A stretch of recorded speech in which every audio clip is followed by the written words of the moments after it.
Sorry, well, hey guys, AWO Air Warrior, welcome to my channel. It's for all your pop culture and wrestling needs. Welcome to my channel. Hope we're doing well.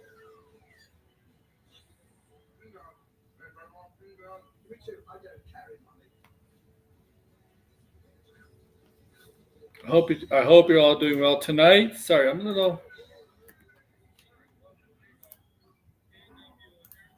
no.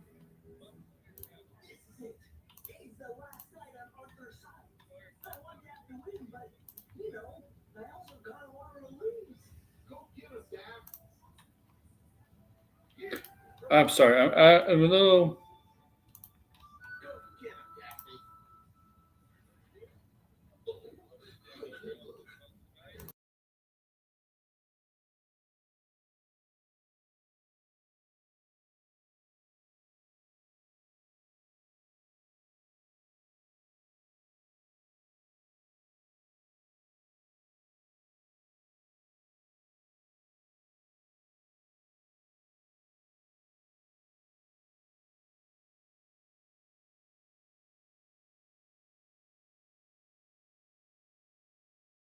Okay, maybe this is better. Something was off about my headset.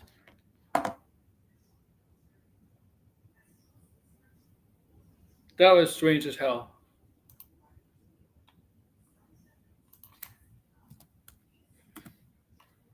I don't know what that was.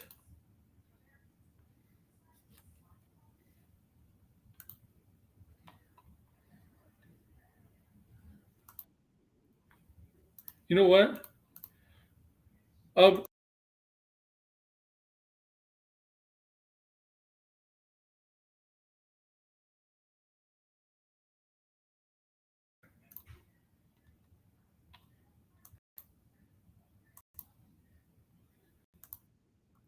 okay. Maybe this is better. Okay, yeah. So Peacemaker episode 2 from season 2 just finished on Crave. Okay. I just finished watching it on HBO. Okay, on HBO.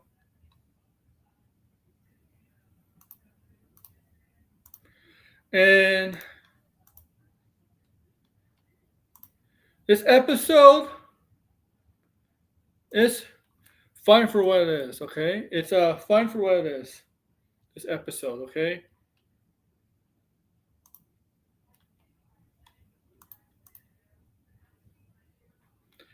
Okay. So at the end of last episode, right? We know the Chris Smith we're following, the Peacemaker we're following, killed the Chris Smith Peacemaker from the other dimension. We know that, right?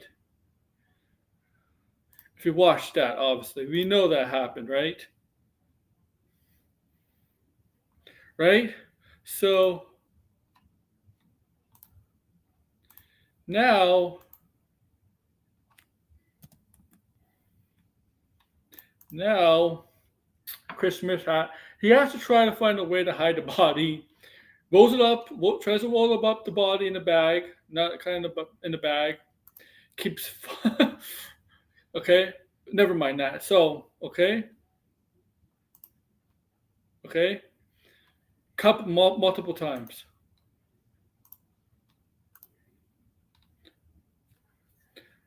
Okay, Okay.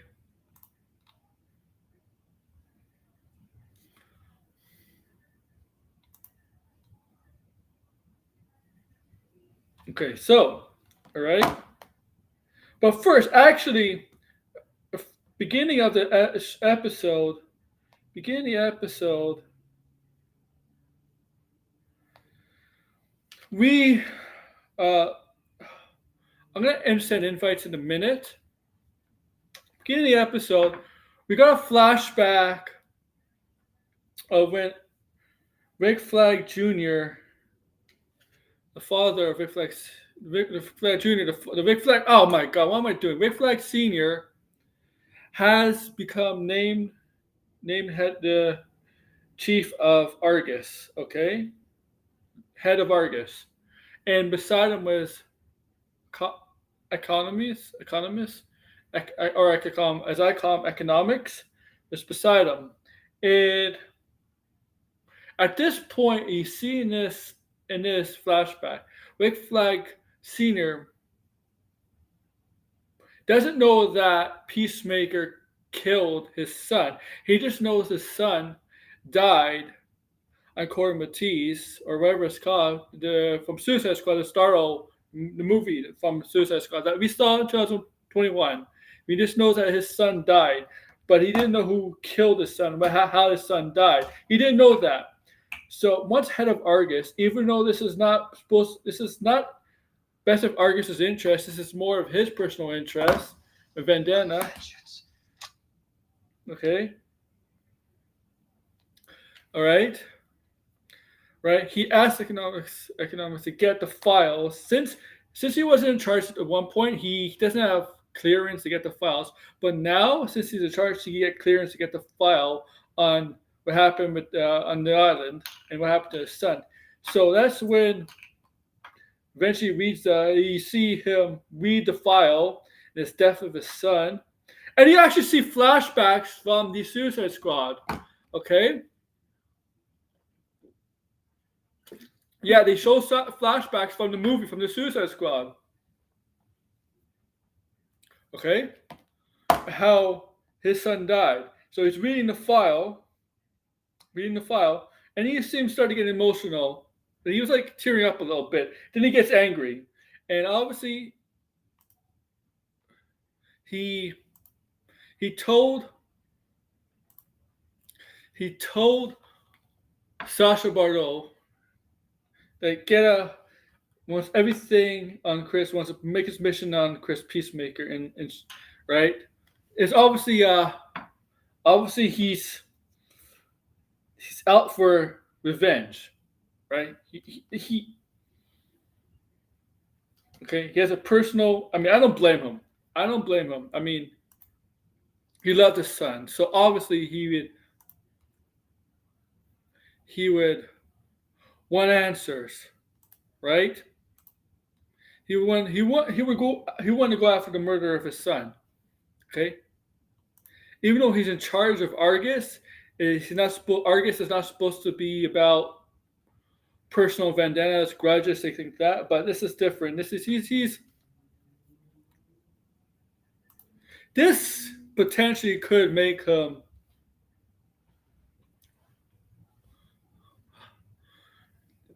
eventually get in trouble. Okay, in trouble because this is a government. He was promoted, assigned by the president to helm Argus after the corruption, after the truth about Amanda Waller. Okay, so him possibly doing this,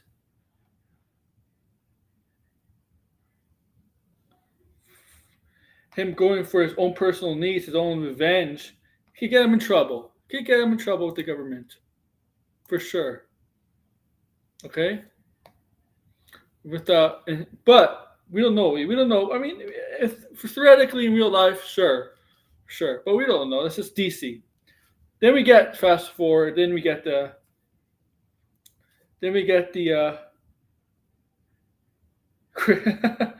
all that. Okay. Also, we see Lee the bio, Danielle Brooks's character. Danielle Brooks's character. Okay? It's going to meet up with Chris later on. We see her uh, make her way into her ex's apartment. I assume one point their apartment. I don't know. Ex's apartment. And she needed to get something. And her ex was there. Her ex was there. And obviously, in between, the relationship soured. Okay. We knew this from the last season. Okay. Her ex really didn't want to do anything. Didn't want really anything to do with her. But she was going to meet Chris, because Chris called her, called her, right? Called her after what happened, right? And okay. Also, since remember last episode, since what since Rick Flag Sr. doesn't trust John, right? John doesn't trust John because he knows John is kind of close, is buddies and close with Chris Smith, Peacemaker. So he sends in Tim Meadows' character, and Tim Meadows really plays Kyle, kind of in a backhand compliment, at right, like he won't call you stupid, he won't call you dumb, but the way he's insulting, he kind of plays like Tim Meadows plays his role, how he plays in other things. When you see him in other movies and TV shows, he's always kind of like plays a weird character, really. A really, really strange, weird character. Even his SNL days plays really, really strange character. Here, this is just him not playing another strange character, but to more of a guy you can't stand, an annoyance guy, someone who's will probably like legitimately piss you off. There's a Funko Pop? Guy Gardner, is that out? And Lee and his character's funny. His character's funny, right? So he was sent there by Rick Flag just to spy on John because you can't trust John. Buddies with Peacemaker, right? Friends with Peacemaker. And they're spying on Lee and John's cover. Chris almost said John Cena. I was about to say John Cena, but Peacemaker's conversation. Okay.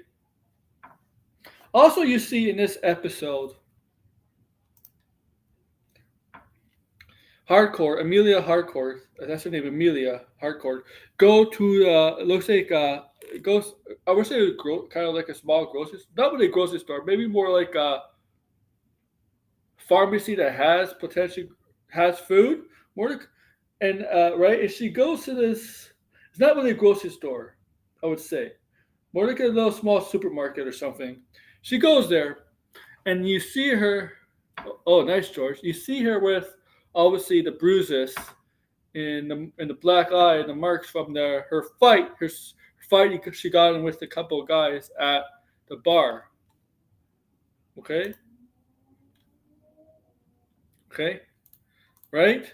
And some woman comes up there, and obviously in that situation, you would see you would see a woman who has bruises and all that all over their face, especially. You would think abuse, right? Abuse, assault and abuse, right? In a relationship, some man hit her. That's what obviously, that's what happened here. So some woman is up to her, right? And of course, hardcore immediately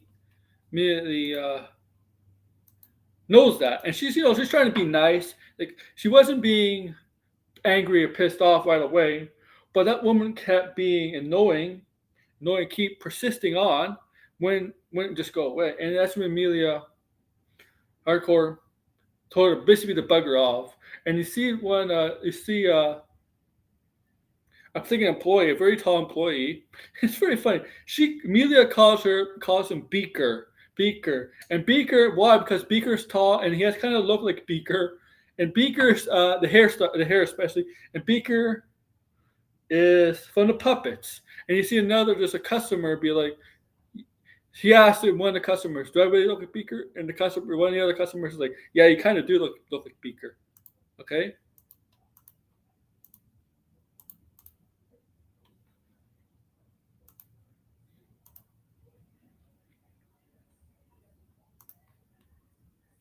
okay, you kind of look like Beaker.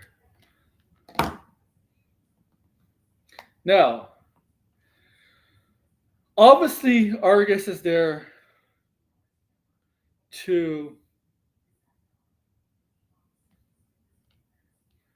look for what supposedly might be a portal, right? An interdimensional portal, right? Like Superman. And so, okay, so Chris calls upon Vigilante, Adrian Chase.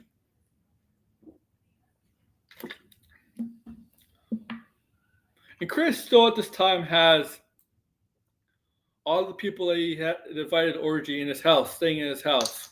Okay?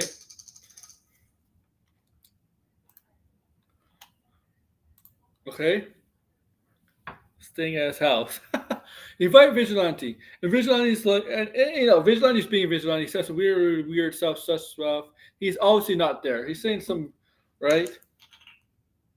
All right, so he invited Vigilante because he needed Vigilante's help with the dead Peacemaker from the other dimension. Okay, so he takes him into the interdimension, all right, into the interdimension, into the right, and he shows him the dead Peacemaker, and you see the fucking face of the dead Peacemaker. And obviously, they have to get rid of the body. They have to do something. So what they did was, they've kind of what they did is they had saws and other sharp objects. They had to I guess basically dismember the Peacemaker into pieces, body, right? Chop off the limbs, arms, legs, even decapitate the head. Okay.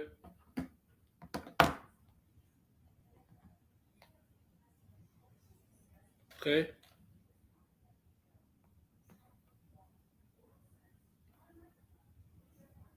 What?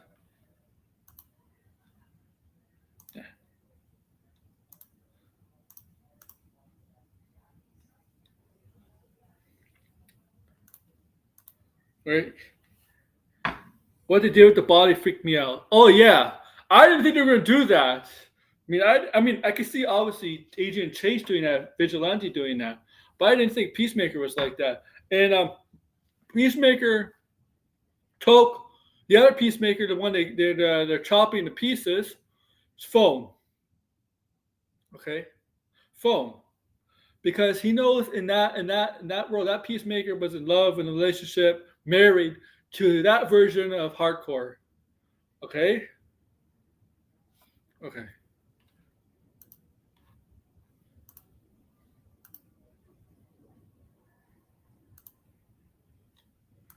all right. Go, shut up, Red. I don't know what that means. All right, takes the phone and he goes on the phone on that, and he basically creeps on that person's on that Amelia Hardcore's social media page, basically, and see how happy that Chris and Amelia's relationship was, and everything. Right. While this is happening, right, Tim Allison's character gets a call from Sasha Bardot, right, telling him that wait till later at night, and don't tell John Economics or Economist, right, about the plan to raid Peacemaker's home to find interdimensional, the room with the interdimensional doorways, whatever. Okay, right? And John, they didn't want John on it because he knew John. They kind of knew John was. They couldn't trust John. Okay, so they gathered a team, and it's a funny team.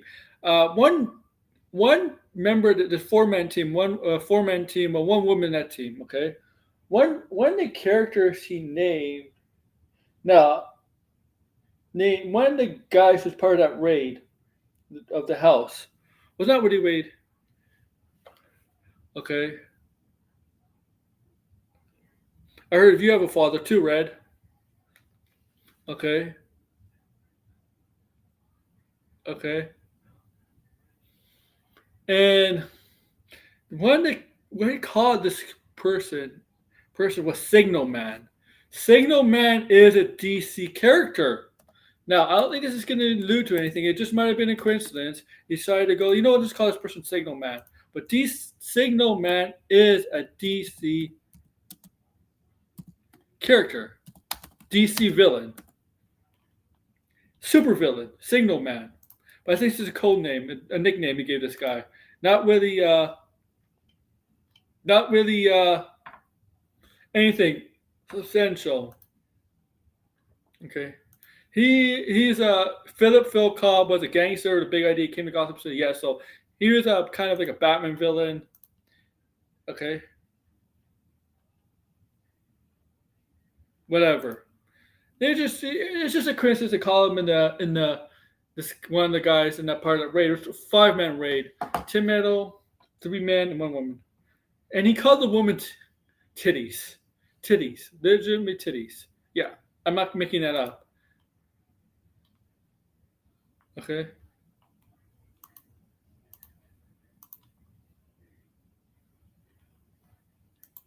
I'm not making that up.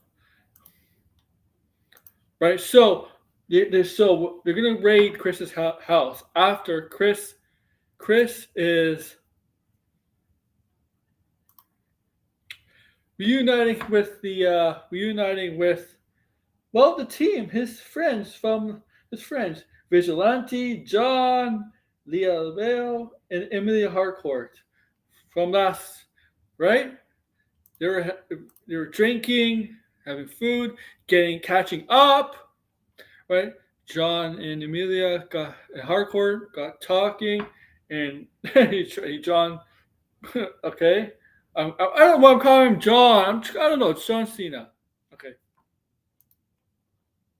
and John, economics, and Leah Bale were talking about what's going on with them as of late. Lee's obviously trying to get into her own spy business or whatever like that. John's still working for Argus. Lee's like trying to convince John, why don't you just quit, leave? And he's like, yeah, like I can. It's like, yeah, I am. You know, I'm trying to do my own thing. It's like, what, making no money? Okay. Also, so when they go raid, when Tim Ellis and the Argus go raid Peacemaker's home to find the doorway to the interdimensional doorways, the interdimensional room full of different doorways to other dimensions. They go in, they search where it could be, right? They found it. All of a sudden, you hear bald eagle sound, what an eagle would make, and eagerly starts attacking them, and they didn't kill him, attacking him. They he bites out one guy's eye, then eats it, and I think he took out Signal Man's eye. I think that was Signal Man.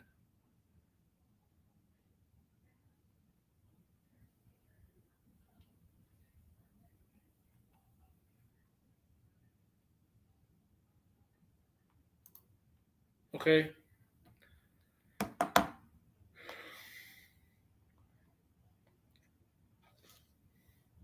Now this.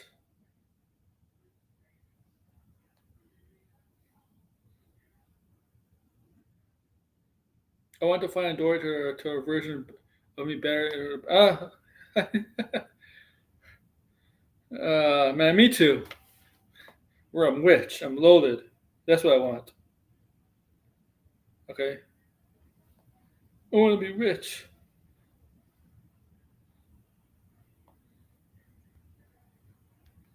Okay, but all right, and then Chris goes back into the other world, the other universe dimension, the one that has his brothers alive and his father. He sits down, takes out the other Chris's cell phone, and starts kind of texting the Amelia Harcourt of that world, the end of the show. You could tell obviously they're building it. He wants to be with Amelia Harcourt, right? He wants to be with her. Okay.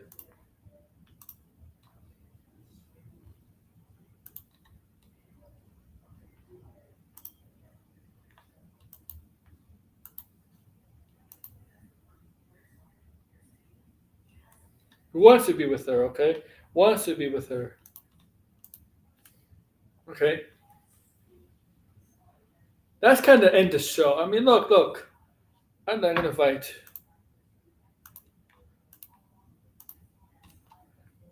Okay. This show, I think this episode, compared to the first episode, the humor was definitely toned down. A lot more toned down compared to the first episode. The There was a lot more seriousness in this episode. Okay. I, this show is not all laughs. This show has definitely become a lot more serious. This episode is a lot more serious than the first episode. A lot of the first episode, there was some things that weren't funny in terms of not meant to be funny. Here was a lot more. There was a lot more.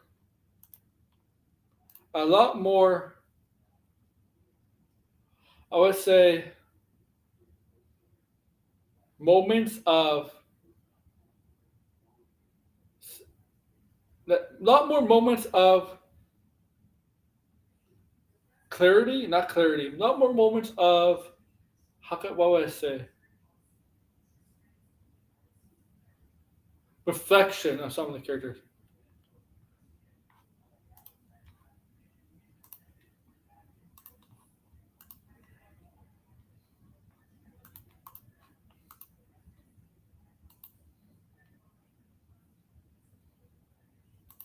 Okay, a lot more. There's a this tone. This definitely this episode tone's a little toned down in terms of humor and sense of humor, and I really do see I really do see how James Gunn wrote the writing on this, and it's good writing. It's good writing.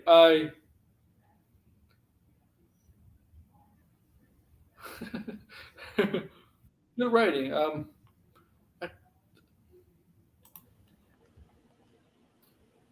don't know what else to say. This episode was. There's not much to talk about this episode a lot. Like if you really think about it, right, George?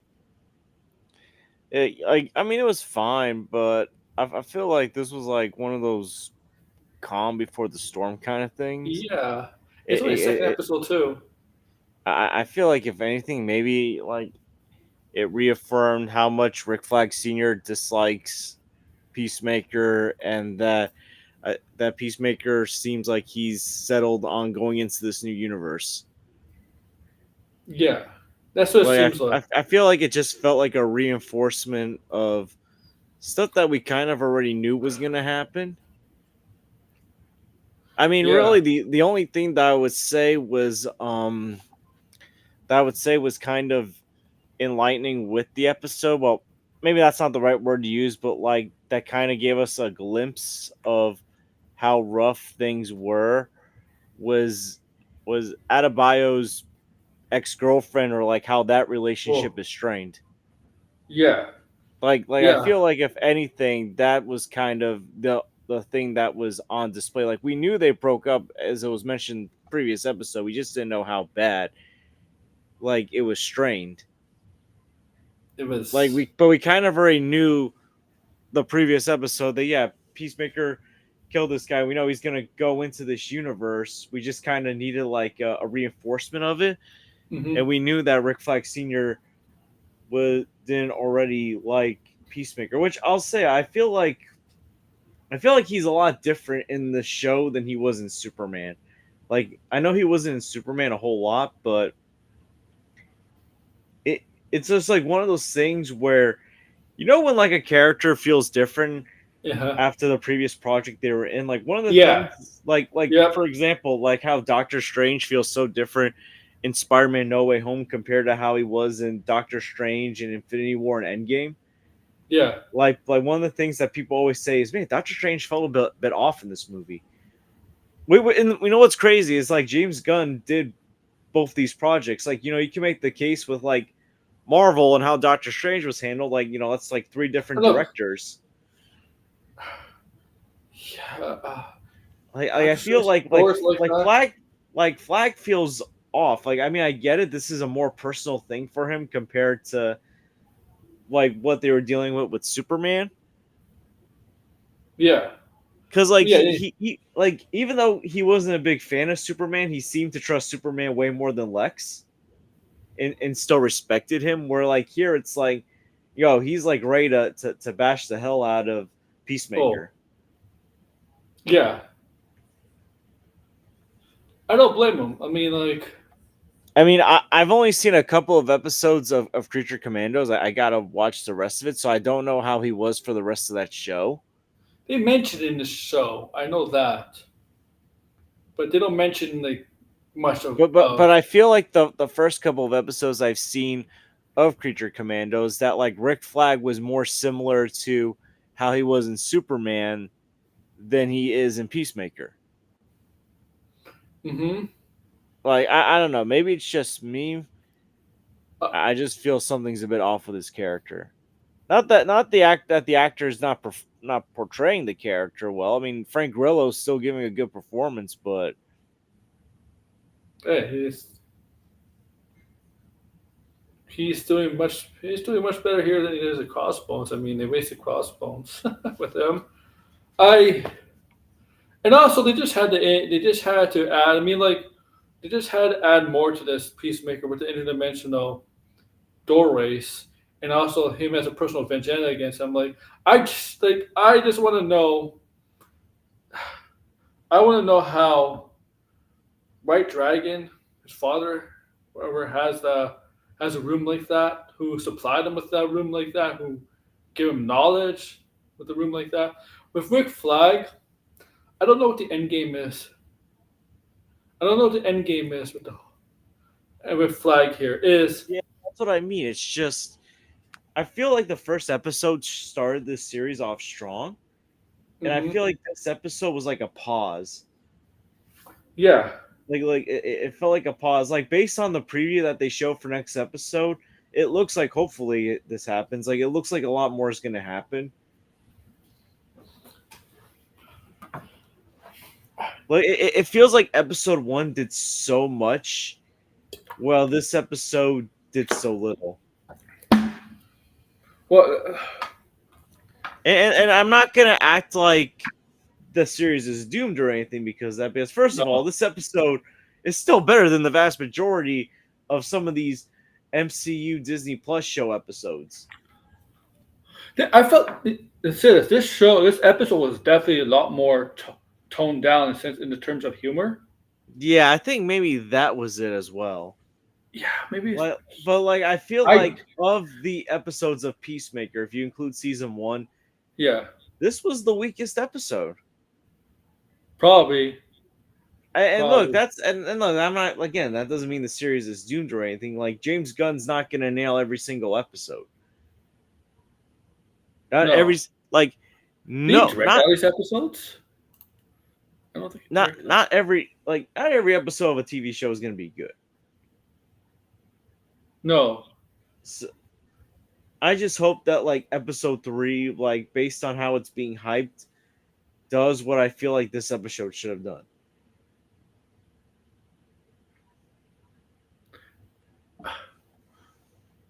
Yeah, with this episode. So obviously, he wants to live since he killed that Peacemaker. So obviously, try to steal that Peacemaker's life, right? And to come to the realization, things are not going to be always. There's not always going to be greener on the other side, right? He thinks it's all perfect, but there's going to be. It's not right. It's too brutal to be true. He has to come to a realization. He has a good on this side. It's very obvious. It's very obvious that's going to happen. I'm just curious, like, I, what? I know. Okay, these shows usually don't show up what the main villains are, right? He doesn't. I don't know. Rick Flag is not going to be a main villain. And they kind of spoiled like one of the characters in the title screen with the dance. What's this? Michael Rooker's character. So they kind of spoiled that. Also, we know Judo Master's coming back. I oh, I don't know, but there's always that one. There's always that one. I'm confused. It's 49 minutes. 49 minutes, Bori. Hey, blinded. What's up? Yeah, I'm just saying, blind. This show is a lot more. It's more serious than Twisted Metal. Twisted Metal is a lot more funny. I like Twisted Metal. I love it. Listen, I don't got no good news. I'm gonna lay it on thick. This episode was awful. This was an awful episode. This was spinning wheels. The episode. This is a eight series, Eight series. Yeah. eight episodes. Sorry, 8 episodes. Is it eight Mhm. episodes? Yes or no? Yeah, I think it's eight. Okay, I for an 8 episode show, this was definitely spinning wheels. Definitely spinning wheels. Because what actually happens in this episode? Nothing. Nothing happens. The only thing that no, not really really. happens, All it did is reinforce stuff that we know is two going to things happen already happens. knew. Two things happens. Argus goes into Peacemaker's house, and that was a total botchery. By the way, I didn't see the post credit scene, so I forgot about the post credit scene. But and then he goes to the other universe and he texts Hardcore. That's it. Yeah, there's a This is post an credit eight scene. episode series. Like, I'm sorry, but like, and this is a weekly show. I gotta be honest. I'm not. I don't know if this will get better. I hope it gets better. And I'm kind of a little bit surprised people are rating this incredibly highly because nothing in the show, like, I gotta be honest, like, I'm like losing my mind watching the first 2 episodes because I was like, was it? I'm like, the first season was much better, like significantly better. The jokes are really bad, extremely bad. Like having that, I don't remember his name, I don't but the like it. guy who was like bird blindness, and that joke kept coming up over and over again, and you're like, you are supposed to be working for Argus, and you have bird blindness, and then you guys botched an Well, entire mission, Tim and you Meadows guys look always like plays. idiots. Tim Meadows plays always those kind of characters, like all Yeah, the but time. like the character was I don't even know what the the character's character name is. was written was so stupidly. It was like, there's like a level, because like the thing is, like, the characters in the show, like previously, they're supposed to be like, they kind of I'm they Tim kind Meadows is of playing Tim have. Meadows. That's what he was doing. I don't. It's not about him. I don't have a problem with the actor and how he's acting. I'm talking about the writing. The writing is really bad. Like the all the jokes this episode, I was like, this is really Wait, cringe. I Like, didn't. I didn't notice that many jokes this episode. Like, there was a lot of jokes. What are you talking well, about? There were so many jokes in this episode. They just were not good at all. Like I couldn't tell this. because I wasn't well, laughing. maybe that's Yeah, why. it wasn't funny. That's why I was saying. That's Maybe why that's the why. only reason why I brought up Twisted Metal is because Twisted Metal is very similar to the show, but Twisted Metal is a much, and I guess maybe it's subjective, but it's really I I'm like, this is the humor should be a highlight of the show, and I just feel like it's not. Like again, like the bird No, blindness joke was not really funny, and that kept coming up. That was a reoccurring joke. mhm. And then they The had this ego, yeah. like weird moment, and there was another moment like this too, where it's like Hardcore's in the pharmacy, and she's like in the mirror, and then this Yeah. lady comes up to her, and she thinks that she's an abuse victim, and then she's like, "No, fuck off," and you're just like, what? Like, what is it? What is this? What am I watching here? Like, is this a joke or not? Like that this lady thinks that she's an abuse victim, and then it just keeps going on. Where then some guy's in there, and he's like, they're calling him Beaker, Becker, and he's like, Beaker. "Oh, that's a Muppet. Am I supposed to know that?" And you're like, what? And then another thing too that comes up in the episode that just was so infuriating, which was similar to each other, was like Ada Biome's character. Is that her name? Io Biome or whatever? Yeah, Bio, yeah. Yeah, she I didn't know goes her first name. to her ex's apartment, and then like the whole like reasoning of why they're separated was insanely stupid. It was like, wait a minute. You're upset at your girlfriend because she decided to pursue her dreams? Yeah, And she was like and her dreams was like working freelance, and you're like, as a yeah. spy. And I'm like, is this the drama we're doing? And the drama, and then it's like, listen, I gotta be honest, this was awful. It was. I was like debating, should I just shut this off and look at this tomorrow? I stuck with it, and I was just like, for a second episode, this was really bad. Um, listen, I'll continue to watch. I am a little bit puzzled, like what exactly are people rating why the series is high? Because so far, the only highlight of the show is just Peacemaker, and I'll say we didn't this. get any of that in this episode. Like he Okay, was it's cutting up the because body and shit, and blinded. I think like it's because I think it's because I'm not talking about regular people who've seen the show. I'm talking about the people who get the 100% Rotten Tomato scores on the critics. They've seen the first 5 episodes. It's probably yeah, but like, is it five? Like the thing is, like you watch the first 5 episodes, and now it's considered the greatest superhero show of all time. What? Yo, if that's the case, episodes 3, 4, and 5 have to be something damn special. I mean, they didn't get they didn't get 6, 7, and 8. So 6, 7, 8. This was like I'm like I, yikes! This is bad. This is bad, bro. This is why I said the gun jammed. I said I wasn't gonna have anything really nice to say. That was when I paused the episode. I'm like, I'm gonna pause. I'm gonna get up. I'm gonna go because I'm like, there's no way. I'm like, am I losing my mind? Like, there's no way. There's no way that this is a bad episode. Then I sit down, I watch it, and I'm like, oof, this was he didn't bad. direct Oof, this oof. episode. I mean, James Gunn. It wrote this doesn't episode. matter. It doesn't matter. Listen, Yeah. I don't care who wrote it, who directed it. It was a bad episode. Yes, it Okay, was. that's all I'm saying. It was a bad episode. It was spinning wheels. The episode where uh, most of what, by the time you get to the ending of the episode, you're like, this could have been solved halfway through the episode, because none of the characters.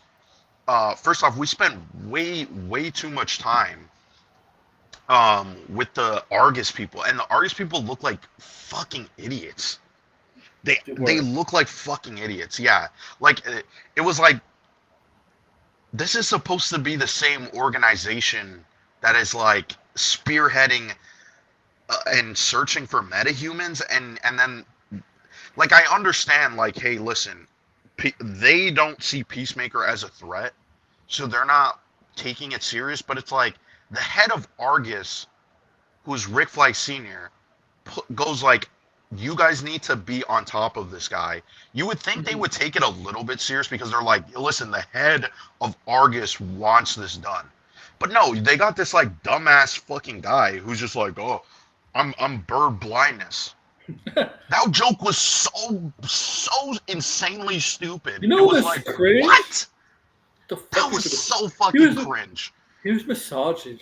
He was massaging John the whole too. Yeah, and You he's know, like that whole scene was that's what I'm saying. The moment they had that character, I was like, holy fuck, I that character's. I was hoping that I was like, oh, are they gonna kill him off? Because I'm like, there's no fucking way. You can really tell. I'm not even gonna lie, Anthony. You can really tell he's overworked because I'm like, dude, the writing is really bad, like incredibly bad. Where it's like, we have a scene with Hardcore and Peacemaker, and it almost happens twice. It's almost the identical scene, and you're like, what's the point of the scene? It's like, did you forget you had a scene like this in the same episode? And then we get to the ending, and then he's like drunk and stuff, and you're yeah. like, why does he keep approaching her when he knows he's gonna get shut down? Like he should know by now. Like you would think, like okay, he got shut down, and now he's like, you know what? I'm gonna now go and try to get to this other hardcore, right? Like to because I'm like, oh, I need some affection. But it's like, no, we have to get him drunk. He has to have that conversation with her again. And then he's like in their dimension. And you're like, shouldn't that have been the entire episode? Is like him trying to get it's like we need another episode now to set that up of him going to this universe and pretending to be that version of Peacemaker. I don't know. It was such a spinning wheels episode. I couldn't believe this. Like I was like, the first episode I like was better compared to this. This the jokes and everything. Yeah. So that ends my rant there. It's Comic crazy movies that tend. Peacemaker's father didn't know about his son dying until now. That doesn't make sense. I don't understand how he doesn't see his father's vision every time. Like, oh, he hallucinates his father. I don't understand how he. It Well, completely did we retcons even that. see any? Well, we didn't even see any of that yet. No, oh, I don't know if they are. I I don't know. don't know I if they don't think are. we're gonna get to that yet. I don't know. We'll see.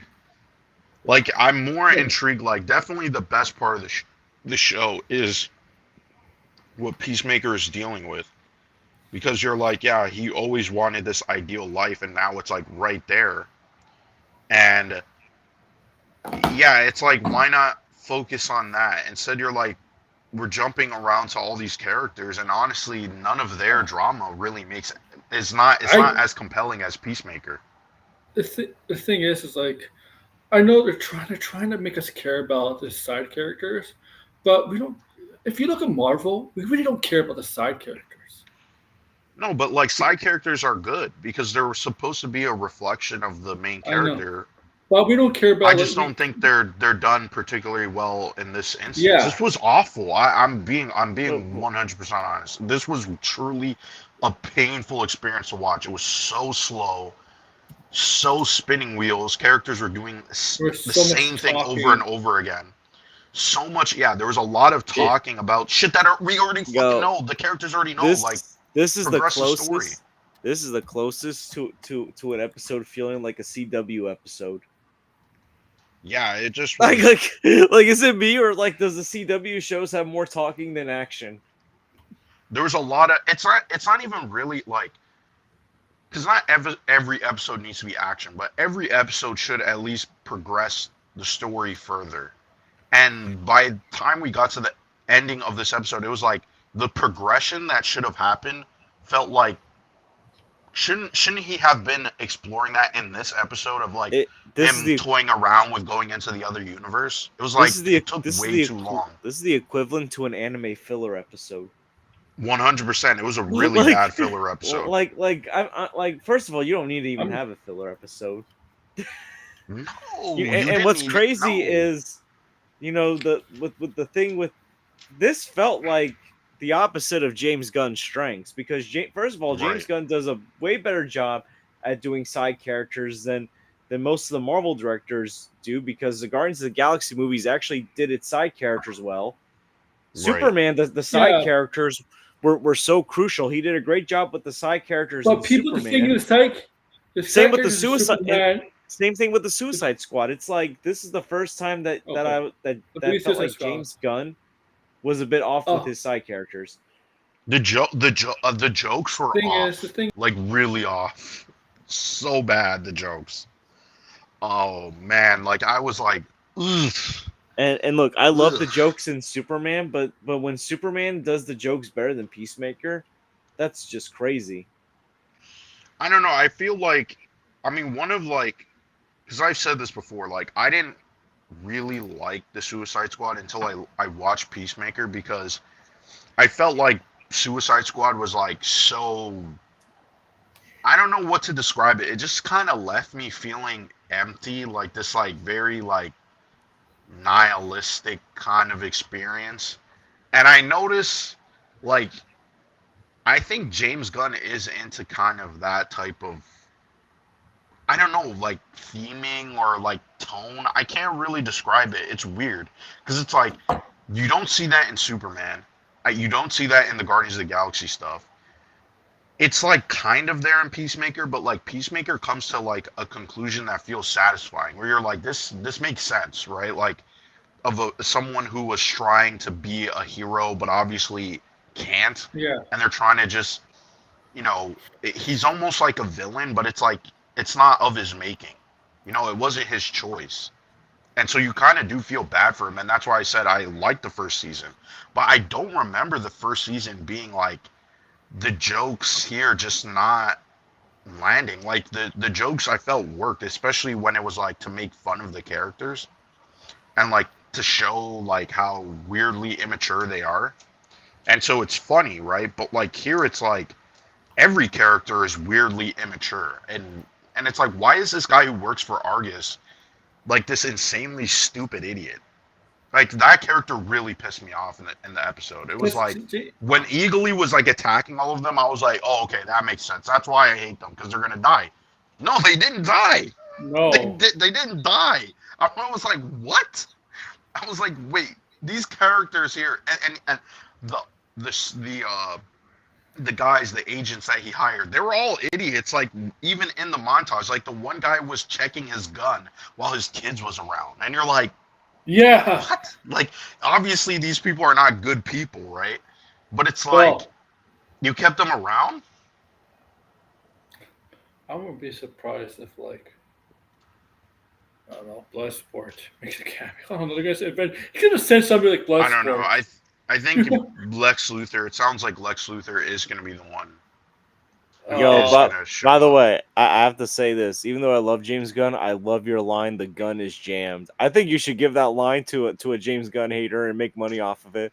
I see that on Twitter, so I can't even Oh claim man, that because one. I was gonna say like, yo, you got some. That's a really good quote for the when gun haters to It's use. I seen that quote and I'm like that was funny as hell. But now I'm like I'm gonna use it anytime because like there's no doubt now, especially on Twitter, like the James Gunn fan base is like rabid. Like this is like insane. I'm like holy shit, guys. Like we were just making fun of the Snyder people, and now like every single day you guys glaze James Gunn for something.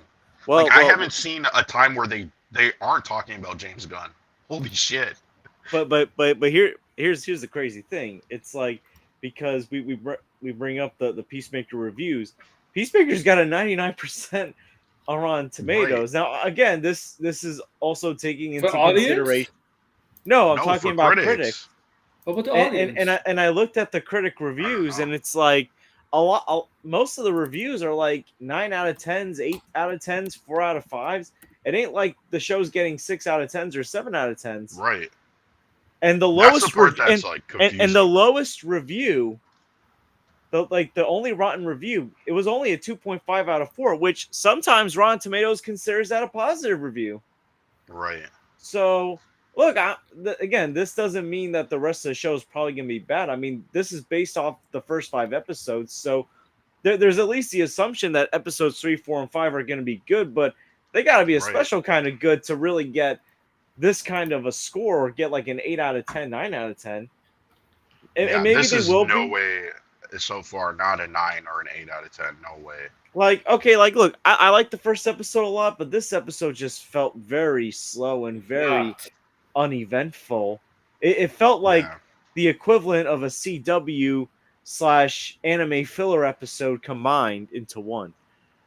Right. And the thing is, like, I kind of felt like the first episode, yeah, it was like there's a lot of like setting up his like frame of mind, and you're like you don't really need to do that. It's like the space that you're giving to other characters who are clearly not, they don't have their own arc. Like that time should be with Peacemaker. Like instead of having Vigilante have a scene by himself, you're like, why not have that scene with him and Peacemaker? So then you could get some character development and progress his character. It's like very scatterbrained in my opinion, and that's why I feel like, yeah, I do agree. Like this does seem like he's being overworked because clearly this is not like this to me. Like the way it seems like this feels like a first draft. Like this is like so scattered, so like repeating of itself, where you're like, this needed to be like edited or something clearly, because some of this, or someone needed to be like, hey, like this guy that works for Argus, like maybe we could have some better jokes with him or make him more like tough, but like stupid tough. You know what I mean? Like not like, because it's still like slightly confusing Yeah, where it you're looks like, like I why can would kick this his guy ass. be? Yeah, like this guy, I feel like Peacemaker would absolutely Of obliterate this course. guy. And Peacemaker's not He supposed to be. beat all five of those guys. Him and those other four. Yeah, So but like these guys should at least be somewhat threatening. You know what I mean? Like, it's okay, it's like this probably is gonna be a problem for him. it's probably because I don't know. I'm hyper being my hypothesis, my theory. Hyperbolic. Hyperbolic. It's probably because the fact probably sends somebody who's a lot more threatening, like a more dangerous, somebody to go after Peacemaker. Probably that's just Right. setting up. Like a bigger. I don't know, like some assassin, some hitman. I don't know. I'm just saying Bloodsport. I'm not saying Deathstroke, but I don't know, something like that maybe. I mean, like no, if it was Deathstroke versus Peacemaker, Peacemaker has no chance. No, yeah. I mean, yeah. I just, and then also because I heard George was talking about Rick Flag, like Rick Flag Senior does seem like a different character. I agree. It's like Well, Thank he's the you. it's character not that for we've Creature seen the Commandos. He was most of. clearly different all the way from there. No, but he was. It's like every appearance we've seen him so far, he Yeah, does appear like a different character. Like in yeah. Peace and sorry, in Creature Commandos, he was like more of a like typical hero See, like protagonist, right? that's what I mean. Like it felt He like was a, Creature Commandos. he was a He simp for the he princess. well, but Yeah, I mean, which is weird. Yeah, outside of that though, like he seemed like he was like more in line with how he was portrayed in Superman, even though his scenes in Superman were brief. it's funny Because in because Yeah, Superman, exactly. like he came across as more calm, where it's like, I mean, yeah, I get the concern of Superman, but I trust him more than I trust Lex. I And I like, Right. because his son acts more like the Rick Flag than his father does. Than we're used to. Well, I mean, I mean, because it's hard to tell because it's like these projects are so widely different in tone and like in what Yeah, they're trying to do. I know. But it's kind of weird where you have a character like I've never felt like this with a Marvel character at all, where they are just like appeared consistently but like wildly different in each of their appearance. The I don't closest think I could say that Marvel has ever had that problem. the closest one I can think it might be Thor at times because it depends on the Sure, director. Depends on the director. sure, but like when you see, I I feel mean, like Thor, like the beginning of Avengers, he was like, very similar, and then like when you get to yeah. Ragnarok, yeah, but like And Love and Thunder I Thunder is wouldn't like say, way I different. wouldn't say it's, I don't know, I can see that being a comparison, but I still feel like I Thor is still pretty where consistent. you where you say because a Marvel character has been in Marvel movies, better more than one Marvel movie is totally different from each movie or whatever, right? Yeah, you got Yeah, a it would point. be like if like the way he comes across is like because in Creature Commandos he's like, yeah, he's I'm trying to get with the princess and he's like I'm this leader figure, and then meanwhile like in I'm Superman, he's like this kind of like tough and stern, like kind of yes, little jaded, and then you're like you go to this one and then here he's like fully jaded. He's like fully just like pissed off. And vengeful. by the way, another thing too that was like um when he's reading the files, right?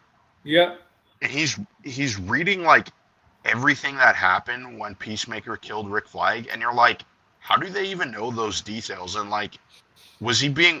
Did they have an earpiece on? Like, I don't know. I don't know. That little thing was like, Well, I was like, it's wait, why would they know every single it's detail that happened it's in that moment? possible. It's possible when Harley, Bloodsport, and Polka Dot Ratcatcher when they turn Yeah, but Amanda who Waller. heard? No, but they literally say in the files his last line was, "Peacemaker, what a Oh, joke." But it's yeah. like, Well, well, who heard that? Who heard that? Was it? Were they on it, like yo, being you think recorded? Like, did they you have think Rick, something in So their ear? Like, you think it's Rick Flag crazy Jr.'s because is like I his was second, right? I was rewatching Not Peacemaker, the Suicide Squad last week before Peacemaker came on. yeah, Which, by the way, I feel like on rewatch, I actually enjoy it a lot more. I mean, I always liked it, but I enjoy it even yeah. more. But like when they had that fight, it's like no one was around to hear them. Nobody was around. Yeah, that's why I'm like, Like was it an I feel like earpiece? at best, I think maybe it Wouldn't was like wouldn't Amanda Waller be the one if there was somebody running here? If there's an earpiece, wouldn't Amanda Waller be the one listening in on the earpiece? That's what I'm saying. Yeah, I'm like, who wrote it? It was just straight. Like, if we're talking about like it. You weird know, it hang-ups that rem I had, that it was rem weird. it reminded me of that moment in Spider-Man 3 where the butler's like, the blade that pierced his body came Oh from his yeah, glider. yeah. And he tells Like, us is it Spider-Man me? 3. They Does do it that for remind? years. Is it me, or does it remind you of that where it's kind of like we have to force the character to know this? Yeah, it Yes. Because was such a weird thing. like Spider-Man 3, like, and look, I'm actually a defender of Spider-Man 3. The one thing that Yeah, always I don't irritated mind me that. The about Harry that Osborn movie, stuff is bad but too. the thing that always irritated me about Spider-Man 3 was the way Mhm. Harry finally came around when the butler who knew about this stuff for the last few years, who could have probably Yes. saved Harry Right. a couple of movies of stress, Oh. finally Yes. said, yeah, the blade that pierced his body came from his gilder. Good. And by the Yeah, way, his that's what he glider. said in the bloopers. He couldn't even get the line correct Yeah. because it was Oh, so good. forced. You gotta watch the Spider-Man. That's No, how you you said have to watch. glider. You have to Is watch that the that glider? You have That's to watch the funny. Spider-Man 3 bloopers because the actor that played the butler couldn't get his lines right a couple times, and Sam Raimi had to Right. go, his glider. You mean his glider? The blade that pierced his body came from his gilder. Because here's the Oh thing. no. Because here's the thing. I'm gonna share this right now. Spider-Man 3 originally, Mary Jane was not supposed to be a damsel in distress in that movie. Mhm. In No, fact, well, so it was supposed to be Gwen Stacy, but Bryce Dallas Howard got pregnant during filming, yes. so There's a obviously lot they of weren't drama gonna behind have that movie. they weren't gonna have her do stunts. But in that scene, it was supposed to be Mary Jane going to Harry and telling Harry, "Go help Peter," which would have Mary, actually made more sense Mary, than the it was very butler close. finally deciding to come clean. I mean, Kristen did Dunst this almost did. Kristen Dunst almost didn't make it into the movie. She almost left the movie.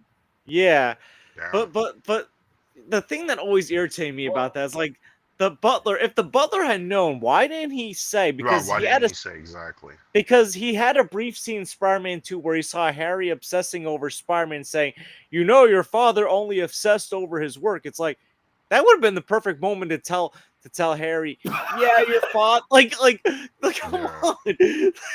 So it's like it's the same thing here, where and it's like, okay, the worst part is because that is so stupid. But if they wanted to eventually make Harry go after Peter and Spider-Man things like they did, just make him to the Green Goblin. Don't make it a cheap knockoff thing, whatever that or was. just Yeah. give him a hobgoblin Yeah, costume and just make him yeah, hobgoblin.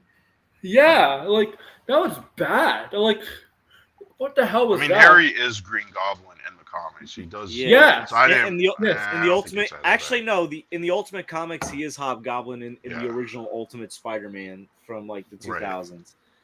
But anyways, the point is like that's what it reminded me of, that Yeah. It's scene. it's contrived. That's what that means. It's a It's like it contrived felt like scenario. it's like I don't know how else to describe it. It's like I was reminded of that moment from Spider-Man 3. It's like we gotta have a way for this character to finally To know. know this. Yeah. To It's know this like, piece why of didn't you information. just have him know it off screen? Like, you could have had it where, like, But maybe is it like necessary for Rick Flag to even need to know that information? Like he should just know like Peacemaker killed him, right? Like I don't know. Again, we'll have to see how it plays out. But it was like a weird detail where I'm like, how would he know what the final line of his son was? Like, who wrote that down? How did they know that if they were in the room alone?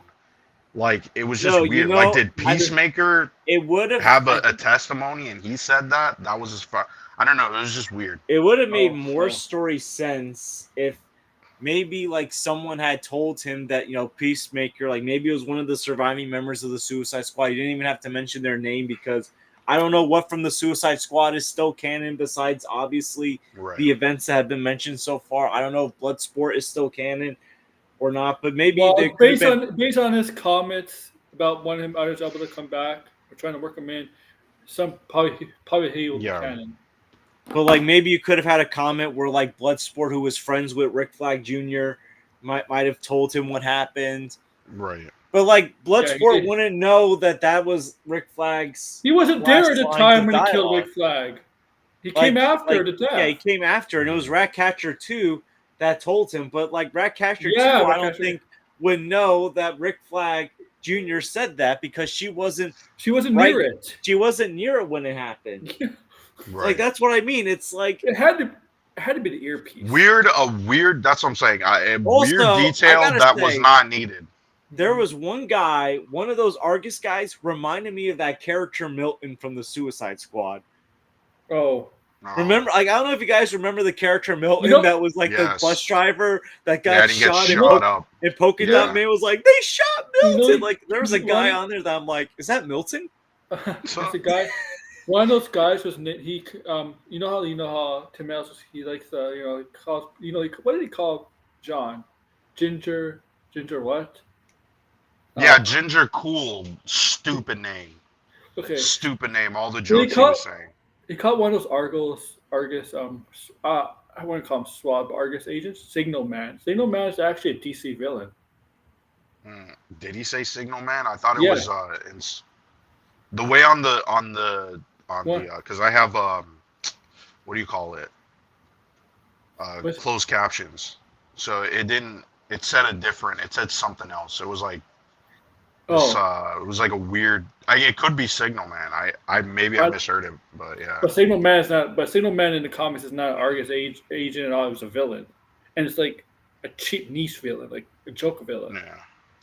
I don't know. The jokes, like all the joke, like that whole, the whole like names and stuff, and it's just like, because the it's woman like why pretty. are you giving them all like these degrading names, and you're 'Cause supposed to be like a team, and it's like it 'cause just seems so, like, it's like if they're supposed to be doing this Black Ops spec mission, right? Like, why is he insulting these agents? You know what I mean? Like, no, it was just like.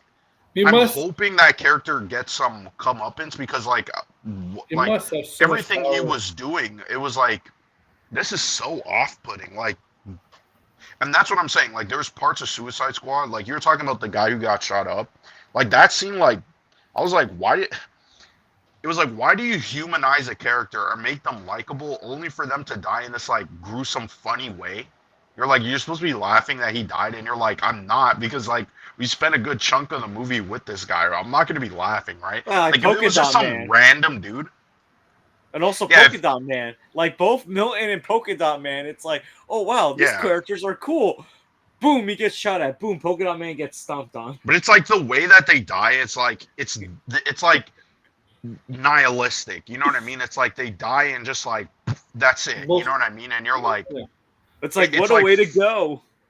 yeah, and you're like, does this really add or mean anything? You know what I mean? It's like it's just that's what I didn't like about Suicide Squad. Like, and I still don't like that because it's just it's weird to me. It's like, why do you have a character that we're supposed to be like empathetic toward, and then you kill them in this way that's like so fucking dark, and it's supposed to be played off for laughs, and you're like, I don't know, it makes me slimy. I don't like People stuff like that. People, yeah, I think people love that character. They didn't like the one thing when you fall in love with the character, you give them a cheesy death like that. People It get wasn't angry. cheesy though. It's like it's more just like so abrupt and so like Insult. realistic. It's kind of to me, it was kind of insulting. Yeah, that's what I don't like about Yeah. that movie. Like same thing with when Peacemaker kills Rick Flag, it just felt the same way. You're like, this is such a crazy heel turn, and it's like makes Peacemaker look like a piece of shit. And that's why I didn't like the movie. It was like all the things that are happening. You're like, this is like, it's just like, what do you call it? Like, I forget the term. Why am I blanking on a term? It's just like what something Grace would say. Like, just like James Gunn's taste or his like what he likes. Like, I could see where it is off-putting, but he never really does that in like Guardians of the Galaxy, for instance. Like the Guardians, like if there's characters dying in Guardians of the Galaxy, it's like these characters were already cartoony and they were never like, you were never felt any sort of empathy for them. They were more like cartoonish villains. But yeah, this Yeah. I don't know, like, it's just kind of like is what it is, So yeah, I don't. I know you like it, Degrassi. yeah, I know you do. I yeah. don't I'm know. not like so much into that nihilistic.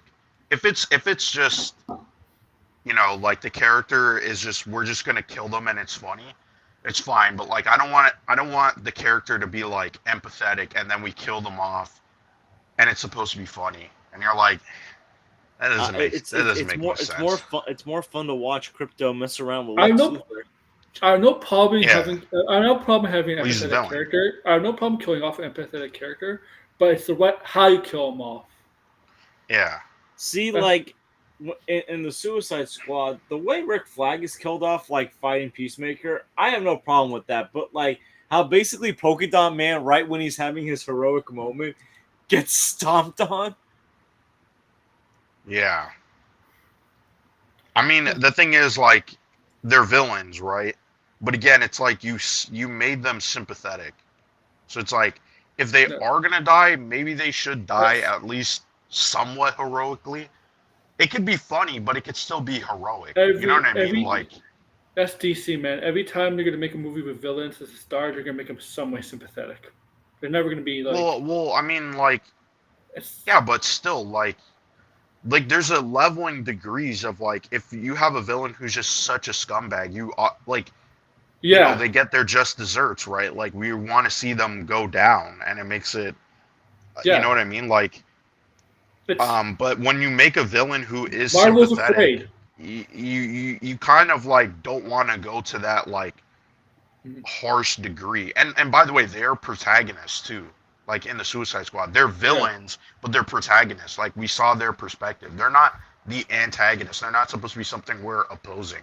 Like yeah, they're degenerates or criminals or whatever, but in this moment they're not.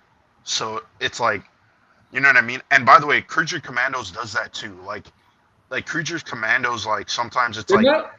it's like James Gunn sympathized They're for not. instance, like he sympathized Weasel, and it's like They're, really good. But they're then when not. you get to like the ending of the Oh, season, it's like yeah, they just completely shit on Weasel, and you're like, I understand that they don't know, but as an audience member, it feels really weird to see yeah. this character get shit on when we know he doesn't deserve it. You know what I mean? Like, sorry, but you could continue. I was just saying like the Suicide Squad. Yes, they're the protagonists. There weren't really good guys in the Suicide Squad. They forced to do that, No, right? no, Like, they're forced into doing it. Yeah, yeah. Does that make them good guys? No. Oh, what made them kind no, of but they're still the maybe? protagonists, though. That was Yeah, kind of the yeah. point, though. Good people do bad things, and vice versa. Yeah. Yes, but when good people keep doing bad things, are they good people anymore? Like good people. Yeah, Yeah. There's like like I said, it's like a leveling of degree. yeah, Like yeah. if someone's a good person, but then they commit murder for absolutely no reason, we can't say they're a good person. That's Mhm. ridiculous. But if they commit murder in a way where we're like, okay, it's like was in self-defense, or hey, it was because this person was really, really evil, then we could start to be like, oh yeah, that wasn't the greatest thing, but he Here's meant well. You know what I here's the mean? one. So Here's the thing: when a good person does something bad, that one bad thing could ruin your reputation like that. When a bad person does something good, it doesn't make your reputation better. It stays the same. Really, no, it doesn't help. but like in storytelling, right? Like we're talking Yeah. about storytelling. Like in storytelling, You think? You yeah, think? like I yeah, mean, like when a villain, like There are villains, obviously, we've seen that do terrible I mean, things, but then they could do a turn. You know what I mean? And then we become. I want to know Peacemaker's something. literally an example of that. You know what something? Peacemaker's literally an example of The, that. the most dangerous, most heinous villains in DC, Lex Luthor, has done good in the comics. Yeah. Even But like Joker. yeah, but Even like Joker and Lex Luthor are not really like. I would Mhm. not say they're like. Yeah, they work together, but like they're supposed to be a really different kind of villain, right? Oh, Like there's still people in the DC universe who are obviously sympathetic toward Lex Luthor. That's why he was president. of But course. there's no sort of sympathy with the Joker in the DC universe. He's killed Oh, tons of people. well, You know what I mean? Like, Harley Quinn was, and didn't he use that against her? well, yeah, he was a manipulator. Yeah. But Joker has done good things and has actually done some good things. But Yo, have you ever seen that crossover comic where like he goes after Red Skull saying, "I may be yeah, crazy and a Yeah, psychopath, but I'm not a Nazi." yeah, we were talking about that. I think that was ridiculous. I mean, It's like just so stupid. Joker kill You're like anybody. he That's what draws the cares. line at fucking Nazism. The guy who Joker's gone murders woke. innocent people. Yeah, Joker doesn't care who he kills. Where he doesn't Yo, care. well, Joker's gone woke. well, which is crazy because I was Well, it kind rewatching of is. The Dark Knight a couple days ago, and the one thing I noticed is like the cops that Joker kills, they're all black cops. What? Yo, Are you dude, is it kidding? me or is like the cops that you That's see Joker crazy. kill on screen? Like in the hospital, the cop that goes back into the room, he kills that cop. When a cop asks to move the truck, Joker appears out of nowhere and shoots him. Another cop that's black. I mean, we know he killed Gamble, who was the black gangster, Well, yeah, we killed Michael J. and White. Yeah, basically had Spawn. Yeah. said we're gonna have tryouts and basically said only one of you black guys is gonna live. The rest of you are gonna have to fight to Holy. death. Like, is it me or was like Heath Ledger Joker a racist in The Dark Knight? Like the cops that he killed were the black Bruh. ones, and the criminals that you saw him kill on screen. And don't forget, when he was burning the money, it was that Chinese guy Lao on top of the burning money. And basically, No. and you Oh know no. and you know the guy that had an accent that's like, "Ooh, they ain't gonna work for a freak like you." He basically said, "We're gonna cut you into pieces and feed you to your dogs." And the guy he gave the half money to was supposed to give half money to and fed the dogs. Yeah, What he was had the- an accent, so like, Yeah, he was like Eastern European.